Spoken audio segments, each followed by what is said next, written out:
आधी रात का समय था। रोज की तरह एक बुजुर्ग शराब के नशे में झूमता हुआ सुनसान गली से अपने घर की तरफ जा रहा था। रास्ते में एक खंबे की लाइट जल रही थी। उस खंबे के ठीक नीचे एक 15 से 16 साल की लड़की डरी सहमी सी अपनी आंखों से आंसू पोंछते हुए खड़ी थी। जैसे ही उस शराबी की नज़र उस लड़की पर पड़ी, वो रुक गया। लड़की शायद उजाले की चाह में उस खंबे के बिल्कुल ही करीब खड़ी थी। वह शराबी उस लड़की के नज़दीक गया और उससे पूछा कि तू कौन है, तेरा नाम क्या है और इतनी रात को यहाँ पर अकेली क्यों खड़ी है।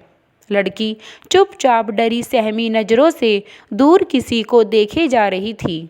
जिस तरफ वह लड़की देख रही थी, जब उस शराबी ने उधर देखा तो वहाँ पर 4 लड़के उस लड़की को घूर रहे थे।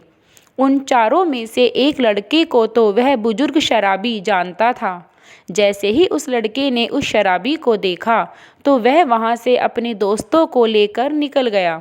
लड़की उस बुजुर्ग शराबी से भी डर सी रही थी, लेकिन फिर भी उसने हिम्मत करके अपना नाम बताया और कहा, मेरा नाम अंकिता है, मैं अनाथ आश्रम से भागकर आई हूँ। आज रात मुझे वे कहीं बाहर भेजने वाले थे। लड़की ने दबी जुबान से बड़ी मुश्किल से ये बातें कही। तभी शराबी बोला, तो अब तू कहाँ जाएगी और क्या करेगी। लड़की बोली, मुझे नहीं मालूम मैं कहाँ जाऊँगी। तब बुजुर्ग शराबी बोला, मेरे घर चलेगी मेरे साथ। लड़की उसकी यह बात सुनकर मन ही मन सोचने लगी कि यह शराब के नशे में है और आधी रात भी हो चुकी है, यह शरीफ भी नहीं लगता। बहुत सारे सवाल उस लड़की के मन को घेर लिए थे। बुजुर्ग शराबी बोला, मैं आखिरी बार पूछता हूँ, मेरे घर चलोगी हमेशा के लिए। बदनसीबी को अपना मुकद्दर मान बैठी और उस गहरे अंधेरे से घबराई हुई और भगवान के ऊपर सब कुछ छोड़कर लड़की ने चलने के लिए हाँ कह दिया। उस बुजुर्ग ने झट से लड़की का हाथ पकड़ा और अपने घर की ओर तेजी से चल पड़ा। मिट्टी से बने कच्चे घर के पास जाकर उसने कुंडी खटखटाई। उसकी पत्नी ने दरवाज़ा खोला।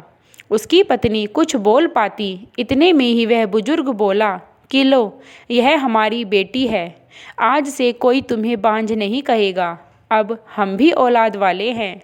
उस बुजुर्ग शराबी ने सारी बात अपनी पत्नी को बताई। पत्नी के ये सुनते ही उसकी आंखों से आंसू आ गए। उसने उस लड़की को अपने सीने से लगा लिया और बेटी कहकर पुकारा।